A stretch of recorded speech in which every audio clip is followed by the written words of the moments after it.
Good morning friends. Last class में अपन ने बात की थी कि बिंदु 5,4 की अक्ष से दूरी क्या होती है। एक नंबर का ये क्वेश्चन आता है, हमेशा आता है, लगभग हमेशा आज के 5, 7, 8, 9, 10 साल से ये क्वेश्चन हमेशा रिपीट होते हुए आता है। कभी एक्स अक्ष से, फिर वाई अक्ष से, एक्स से वाई अक्ष से। तो ये क्वेश्चन आपके डेफिनेट बनता है। और ये दूरी, ये निर्देशांक ज्योमेट्री में हम बात कर रहे हैं दूरी। दूरी शब्द बारी बारी से आ रहा है और पिछले वीडियो में हम इसमें बात कर चुके हैं। और ये क्या थी एक्स अक्ष से दूरी, आप डिस्क्रिप्शन में जाके देख सकते हो पिछले वीडियो में।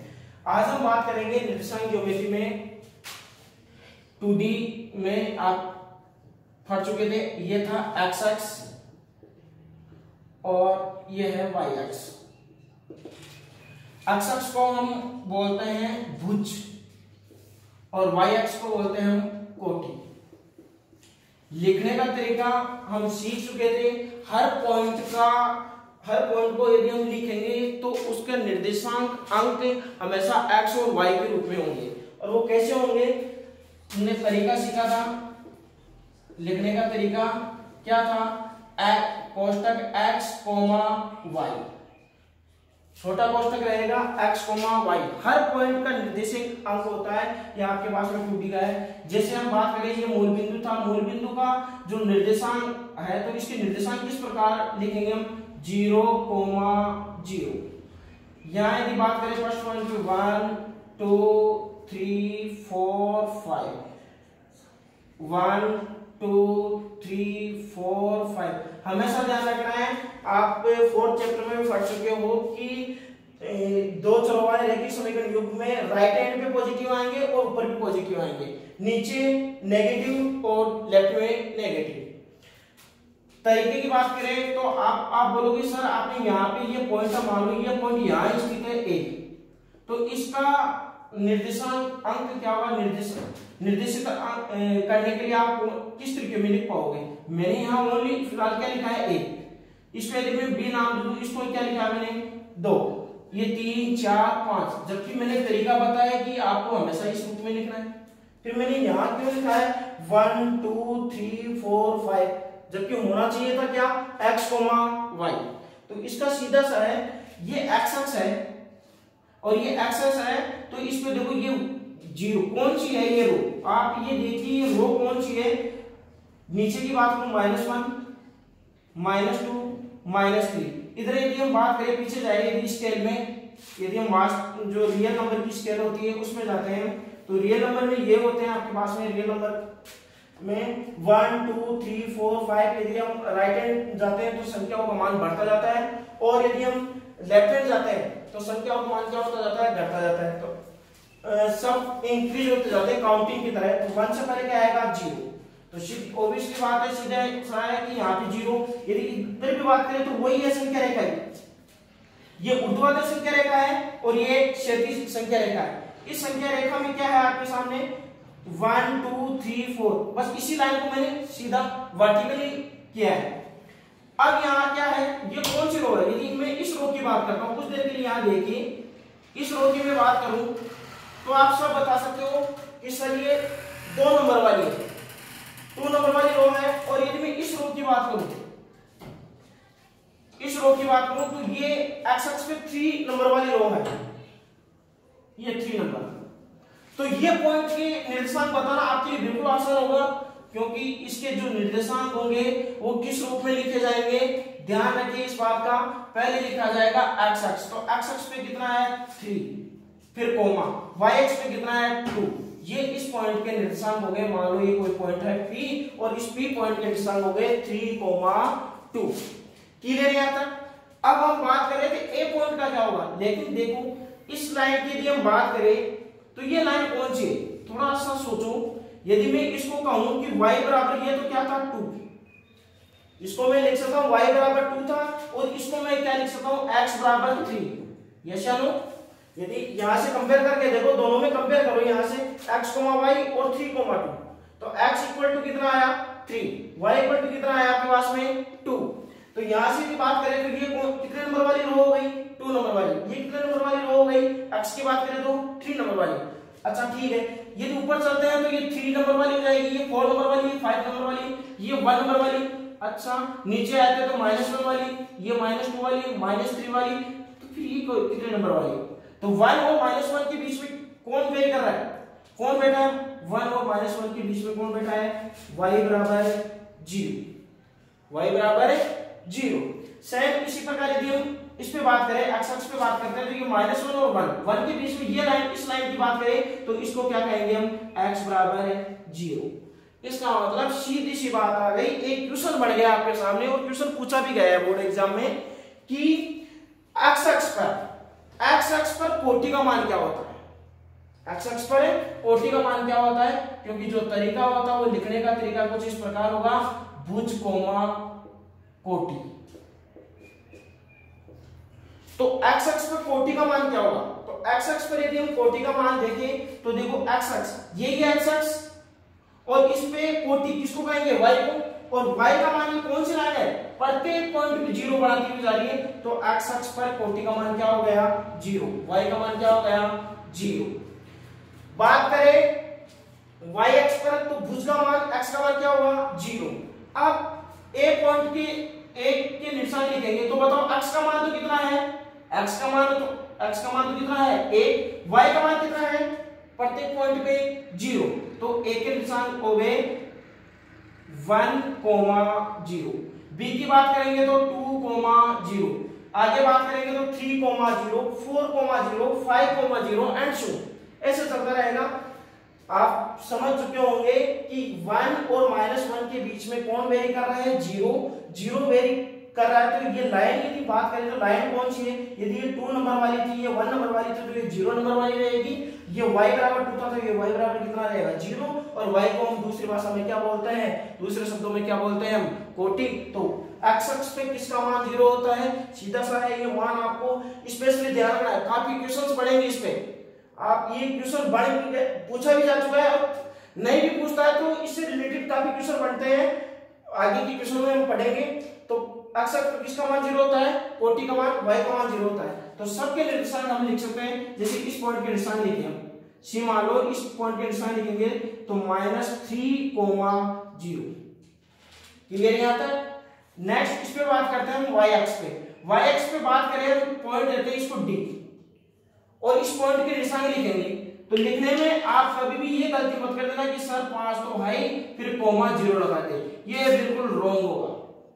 ऐसा कभी नहीं होगा, क्योंकि जब भी निर्देशांक लिखा जाएगा पहले क्या लिखा जाएगा? x, फिर कोमा और फिर y। तो पहले भुज लिखा जाएगा और भुज कितना है इस पे? 0। प्रत्येक बिंदु पे भुज 0 रहेगा। इसका मतलब इस पॉइंट के जो निर्देशांक होंगे वो क्या होंगे? पहले भुज कितना है? 0 और कोटि कितनी है? 5। तो इस पॉइंट के निर्देशांक हो जाएंगे 0,5। क्लियर यहां तक? ये हो गई पॉइंटों को अपने जो इस पे x अक्ष पे निर्देशित थे उनको दर्शाना। ये था आपके सरफेस पे फर्स्ट जो कोऑर्डिनेट है उसमें किस प्रकार दर्शाते हैं, यहां तक आप सीख चुके हो। नेक्स्ट बात आती है अब, यदि आपके सामने 2 पॉइंट आ जाए और 2 पॉइंटों से किसी पॉइंट की दूरी पूछ ली जाए तब हम कैसे ज्ञात करेंगे, और वो हम सीखने जा रहे हैं। वही आपका ये कोऑर्डिनेट हमेशा काम में आएगा। ये आपका x अक्ष है और ये आपका y अक्ष। ध्यान दें, आपने अभी एक नई चीज सीखी है क्या, कि x अक्ष पे किसका मान 0 होता है? कोटि का मान 0 होता है। और y अक्ष पे किसका मान 0 होता है? भुज का यानी अक्ष का मान 0 होता है। और जहां दोनों आपस में काटते हैं उसको क्या बोलते हैं? मूल बिंदु। और मूल बिंदु के निशान क्या होते हैं? 0,0। बात करें हम कि मान लो ये पॉइंट है x1, x है तो x पे तो x रहेगा ही, ये है x2, x3, x4, x5 and so. यहां पर बात करेंगे पॉजिटिव रहेंगे सर। y अक्ष तो इसको मैं मान लेता हूं y1, y2, y3, y4 और y5। क्या कर रहे हैं, क्या सीखने जा रहे हैं? यदि आपके पास में 2 पॉइंट दे दे और दोनों पॉइंटों के बीच की दूरी पूछ ले और निर्देशांक आपको दे दे, तब आप दूरी कैसे ज्ञात करोगे? तो उससे पहले हम एक फॉर्मूला व्युत्पन्न कर रहे हैं कि क्या फॉर्मूला होगा उसका। ध्यान दीजिए यहाँ पे ये 0 0 है ही आपके सामने, मूल बिंदु हमेशा 0 0 रहेगा ही। जैसे एक पॉइंट है आपके सामने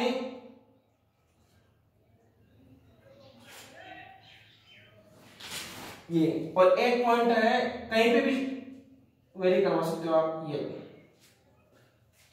इस पॉइंट को नाम देता हूं मैं P और इस पॉइंट को नाम देता हूं मैं Q। और इन दोनों पॉइंटों की बात कर रहा हूं मैं, और यहां पे मैं बात कर लेता हूं इसको ज्यादा बड़ा न करके मैं थोड़ा सा छोटा कर देता हूं इसको।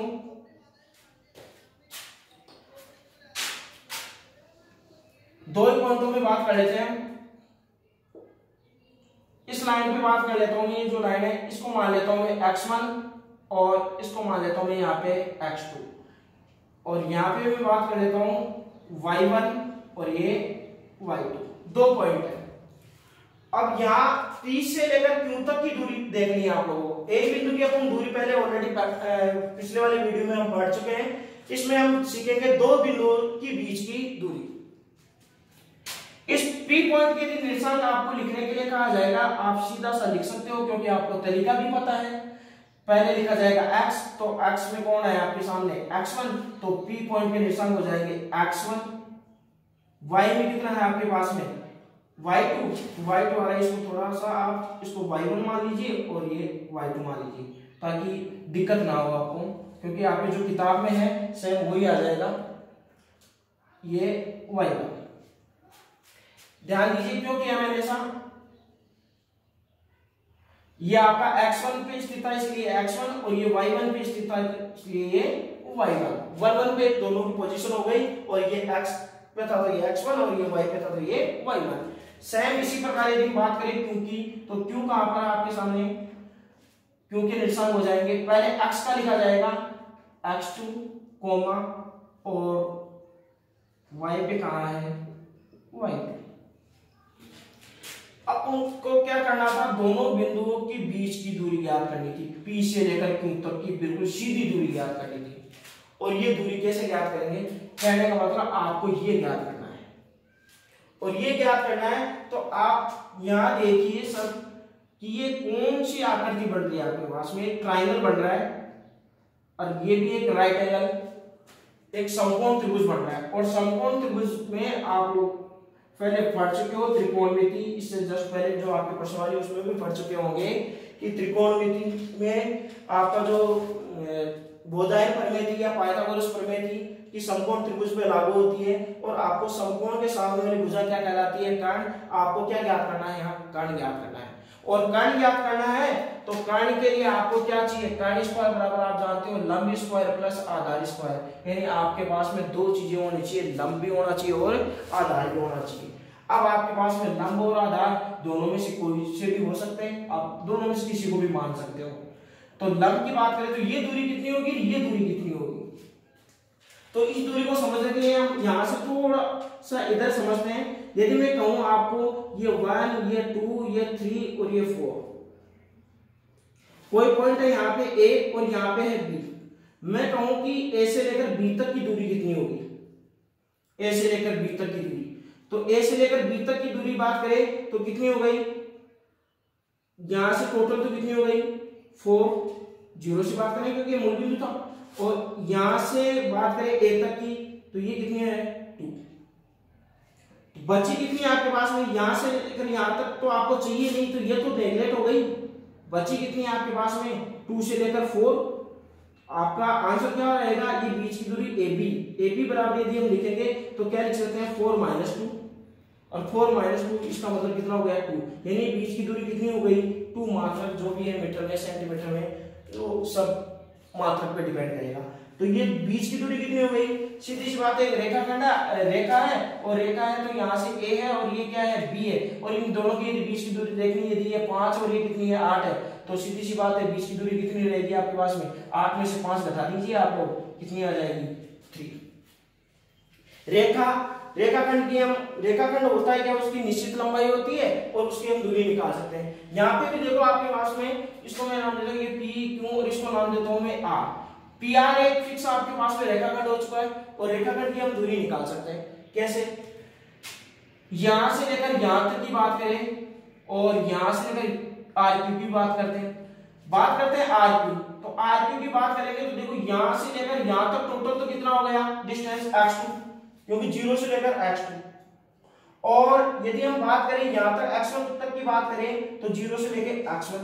आपको चाहिए कौन सी, ये नहीं चाहिए, पूरी भी नहीं चाहिए, आपको चाहिए ओनली ये कैसे आएगी?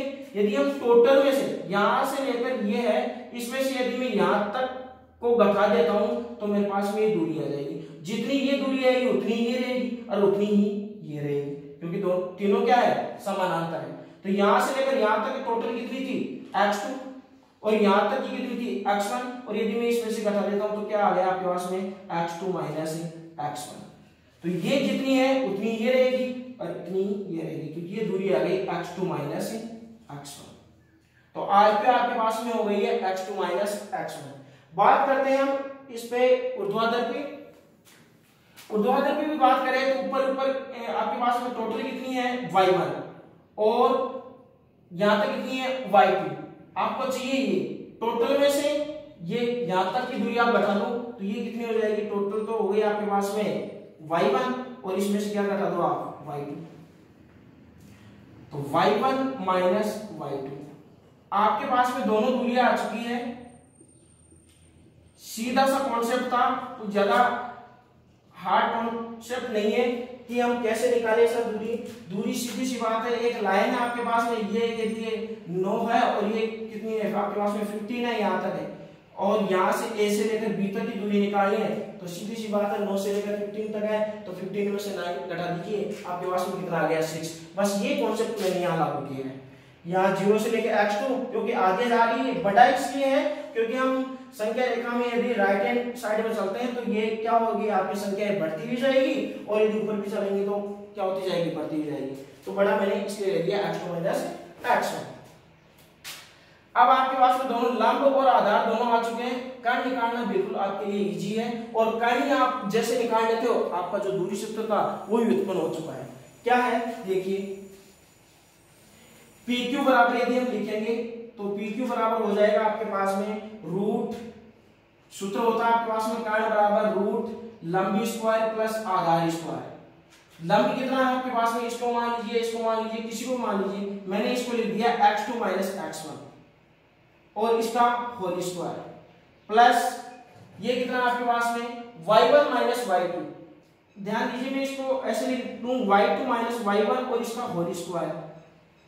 आप बोलोगे सर आपने y1 माइनस y2 था यहाँ पे आपने y2 माइनस y1 ये क्यों लिख दिया? सीधी सी बात है, 5 माइनस 3 क्योंकि यहाँ पे स्क्वायर हो रहा है, इसका स्क्वायर करता हूं मैं 1 और 1 करता हूं मैं 3 माइनस 5, दोनों सेम है। कैसे? वो दोनों सेम नहीं होते। यदि मैं y1 माइनस y2 और y2 माइनस y1 लिखता है ये दोनों बराबर नहीं होते, लेकिन स्क्वायर लग रहा है यहाँ पे, स्क्वायर में आ गया फॉर्मूला, इसलिए देखो 5 में से 3 गया तो कितने आ गए आपके पास में प्लस के 2 और इसका स्क्वायर करेंगे कितना आ गया 4। लेकिन 3 में से -5 तो इसका आंसर आएगा माइनस के 2 और इसका स्क्वायर करेंगे तो b किसका प्लस का, क्योंकि माइनस माइनस क्या हो जाता है प्लस। इसलिए मैंने ये चेंज कर दिया क्योंकि आपके बुक में इसी प्रकार दर्शा रखा है x2 माइनस x1 या x1 माइनस x2 एक ही बात है। तो ये आपके पास में सूत्र बन चुका है PQ बराबर x2 माइनस x1 का whole square plus y2 minus y1 का होल स्क्वायर। धन्यवाद।